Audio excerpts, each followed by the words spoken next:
Wedding on 13th? No way. Your hands are itching. Right hand? This calls for a treat. He's going to be making more money. Left hand is itching. Oh, he's going to be losing money.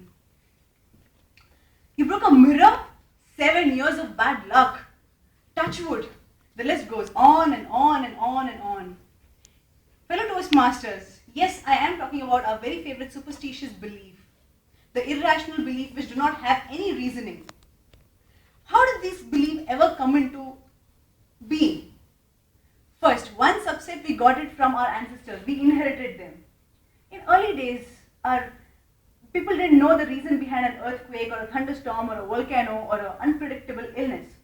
So in those times, they made up their own stories to just deal with the ignorance or the fear of unknown. They said, if God is unhappy, you have droughts. If the God is happy, you have rains and a good agriculturally, it improves everything. So then the second set, that set of superstition comes from mere coincidence. I've just made up one story, one small story for this. For example, let's say Nikhil goes to he keeps going to a Bangalore level eating contest every year, and every year he's been losing it. But this year after marriage he decides, okay, this year also I'll go.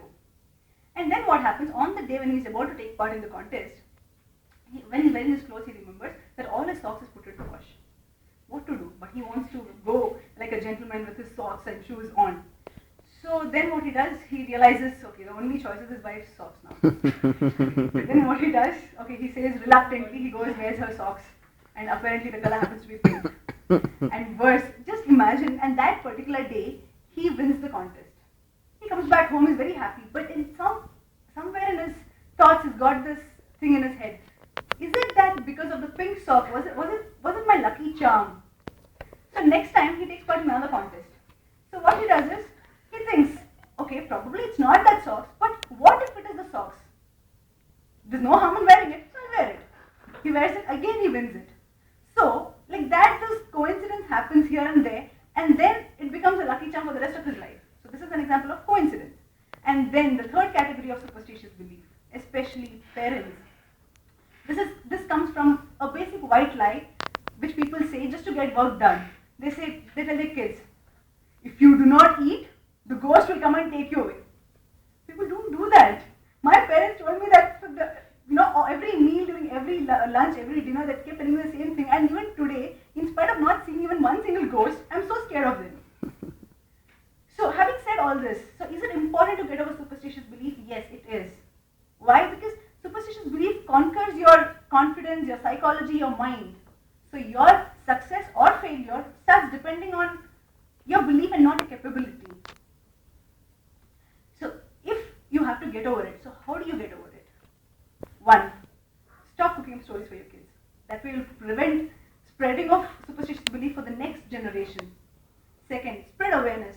Wherever you think it is appropriate, correct people. Don't go correct your manager and come and tell me, blame me if it backfires.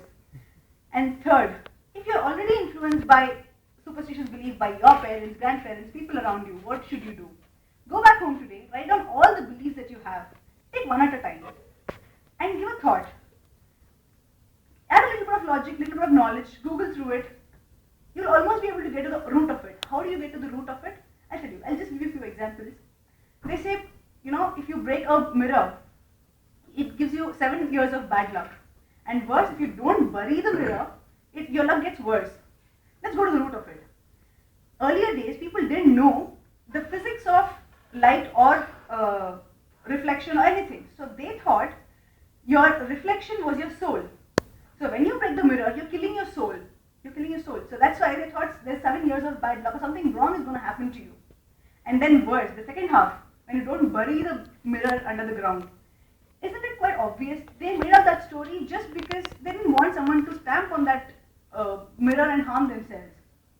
So that's how you get to the root. Once you get to the root, it's very easy for you to fix it in your head. So next time you don't think about it when you come across a situation like that. There is another example. People say, if a person is dead, his family is supposed to be unclean, therefore they do not cook, rather their neighbors cook for them. If a person of the family is dead, how is the family unclean? It's quite weird, right? So again, that would have started how? Probably the people do not have the desire to eat or cook food. So what they do, their neighbors happen to ultimately give food for them. So over the years, only practice went ahead, but reasons were held behind. So every belief that you have definitely has a root. Get to the root, fix it, and you'll be able to come out of it. And after all this, if you still think it doesn't make sense, you don't want to listen to me, just think for 1 second. Do you all know 13th floor? MG Road Barton Center? Yes. Yeah, it is one of the most famous restaurants and lounge in Bangalore. If 13 was an unlucky number, how on earth is it doing so good? You have your answer. Thank you.